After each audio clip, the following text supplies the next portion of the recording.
Right, the UFC is back Saturday night after an amazing pay-per-view last week in UFC 322, and we are back with UFC Fight Night Qatar. You can see it as here, the main event, we've got Arman Tsanukyan, ranked number 1 at lightweight, versus the number 6 ranked fighter, Dan Hooker. This card's absolutely stacked. It's a really good fight night, probably the best fight night of the year. Maybe apart from the Saudi cards, but I think this one's stacked from top to bottom. We're going to go through the main card, but we're going to do the main event now.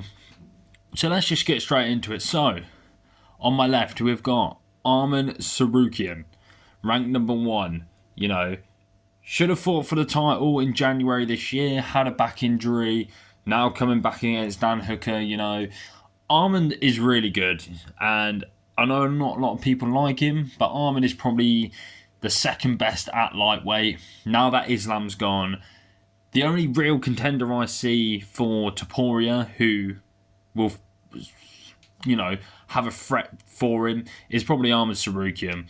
But then on my right, we have got Dan, the Hangman Hooker.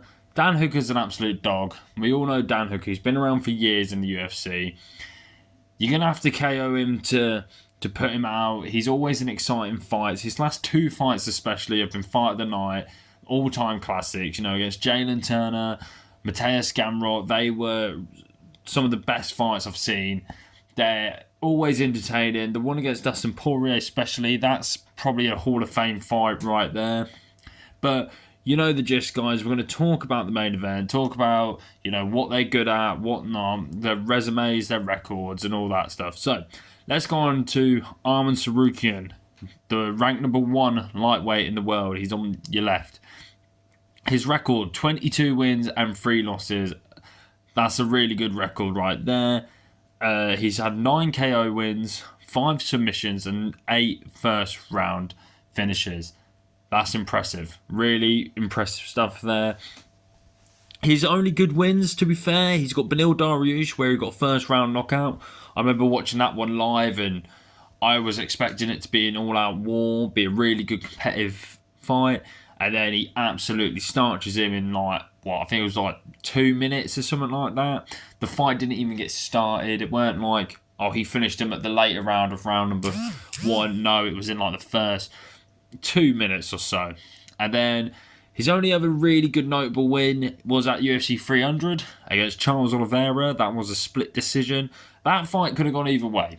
That was such a good technical fight. It weren't like an absolute banger, but the absolute levels, the highest level of MMA, the grappling, the striking, everything like that was such at a high level. And Arman, fair play to him, because that was a tough matchup.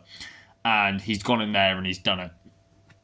His losses, he's had 1 loss outside the UFC and 2 in. He's lost to the pound for pound best number 1 fighter in the world in Islam Makhachev, who only fought last weekend. Obviously, Arman was supposed to be fighting Islam back in January, had the injury, and what it is. I think that fight will never happen again. I thought that was the one at lightweight where I thought Islam should have stayed at lightweight for maybe 1 more fight, and it should have been this fight. It should have been the Arman Tsanukyan one. But, it is what it is now. Islam's moved on. But Arman did take that fight on short notice, and I think it was his first fight inside the UFC, and I think it was a split decision. So that's not a bad loss right there. His other one is to Mateus Gamrot. That was another split decision loss, and I had it in favour of Arman. I thought Arman did enough. If they had a rematch, Arman probably would win anyway. It's one of those where I think we know what's going to happen here. So, 2 losses inside the UFC against top guys, and one of them being the pound for pound best fighter in the world. Some of Arman's notes I've got, his wrestling is elite. It's probably the best, I would say, at the minute at lightweight. Now that Islam has left, I say he's probably got the best wrestling in the lightweight division. He is the boogeyman. I don't care what anyone says. Arman Tsanukyan is the boogeyman of the division. No one wants to fight him because they know how good he is. Someone like a Dan Hooker, who's just batshit crazy, is the only people who will fight him. Absolute dogs will fight him. But he's a tough matchup for anyone. You know, he beat Charles Oliveira, he beat Beneil Dariush. If he gets this win on Saturday night, I think he is next for the title. He was already out the title shot. He got injured. You know, it is what it is. But he should be able, if he gets this win here, he should have his title shot. And I think that's fair that he gets the title shot in the end. But, you know, and also his striking's pretty decent as well. Like, I remember the fight with Charles Oliveira. He throws an axe kick out of nowhere, and it's like, where did that come from? You know, he's got hands. We saw that against Beneil Dariush. His ground and pound's nasty. I mean, I remember the Joe Alvarez fight where he absolutely pulverised him. Bloody mess, everything like that. It was scary. It was really scary. And it was impressive as well. But that's Arman Tsanukyan, the number 1 ranked lightweight fighter, the guy on my left. So now we're going on the guy to my right, Dan the Hangman Hooker. I absolutely love Dan Hooker. He's a fan favourite because he has entertaining fights every time. There's only ever been maybe once I've been bored of a Dan Hooker fight, and that's when he went against, I think it was Hazarmat, the guy who looks like Kelvin Gastelum. I think that was like the only ever boring fight I've seen. You know, Dan Hooker fights is rather going to be an absolute war, a fight of the night straight away.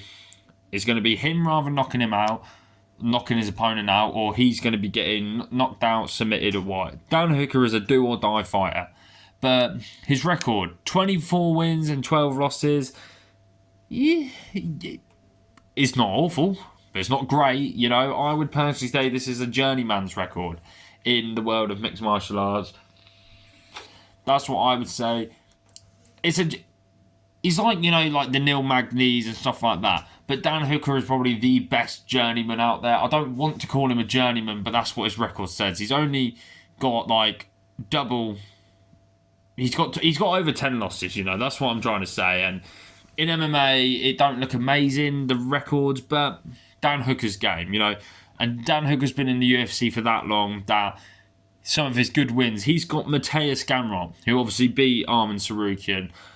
MMA maths never work, so we're not going to get into that too much. But last time out, he did beat Mateusz Gamrot. Jalen Turner, when Jalen Turner was ranked, that was an absolute war. Give that a watch. Paul Felder, when Paul Felder was ranked in the top 5, another absolute war. Ali Quinter, when Ali Quinter was ranked, that was a decent, well, an amazing fight, but Dan Hooker got the job done. And he beat Gilbert Burns. I know Gilbert Burns has fell off and that, but one point at time, Gilbert Burns was probably the second best welterweight in the world. So he's got some good wins there. His losses, you know, Islam Makhachev, they've both lost to Islam, who's pound for pound number 1, now the welterweight champion. Dustin Poirier, former interim champ. Yair Rodriguez, former interim champ. You know, Dan Hooker at one point did fight at welterweight twice. Brandon Allen, he jumped down and lost to Brandon Allen, who's in the top 5, I'm pretty sure, of featherweight. Yair, like I said, Edson Barboza, that one he did get battered, absolute battered, but some of my notes will describe how he is. And Michael Chandler.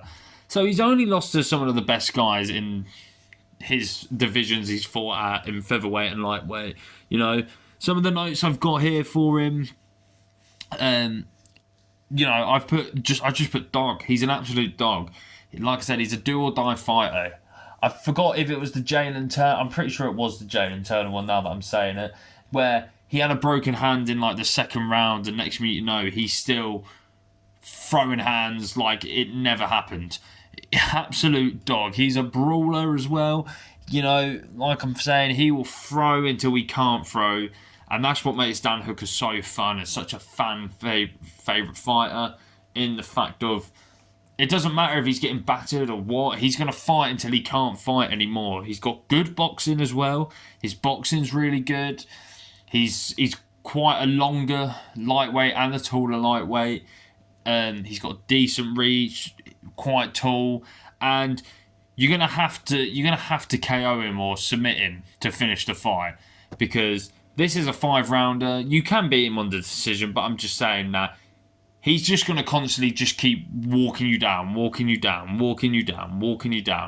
He is such a dog, and I love it. And also, I didn't speak about what records he's got. So, he's got 11 KOs, impressive straight away, 7 submissions, what I didn't even know Dan Hooker had, and 12 first round finishes. Really impressive, that. It's really impressive. But let's go on to who I think is going to win. So, my heart is saying Dan Hooker. I think we all want Dan Hooker to win, let's be honest. He's such an entertaining fighter. I wouldn't mind seeing Ilia Topuria v Dan Hooker, because I think Ilia Topuria maybe couldn't knock Dan Hooker out because how tough he is. I've never seen Dan Hooker be absolutely flatlined, so that's why I think it would be interesting. But I think my brain is going Arman Tsanukyan. I think Arman will be quite boring in the fact of just, he's going to sit on him, he's going to do that, and he'll just ground and pound him and just beat him by submission or whatever. So I think Arman Tsanukyan will get a decision on this as well. So let me know what you guys think in the comments below. Like I said, I'm going with Arman Tsanukyan, but do I want him to win? No. I want Dan Hooker to get the job done. Fingers crossed he can. Fingers crossed it's an entertaining main event, because last week's main event, I'll be honest, was absolutely boring in Islam and JDM. It was just hold him on the ground and let's see how long I can hug him for. Fingers crossed this one is an all-out war and that. But we'll be covering the co-main event soon and the other fights on the main card, so stay tuned for that. And I will catch you in a bit, guys. Peace.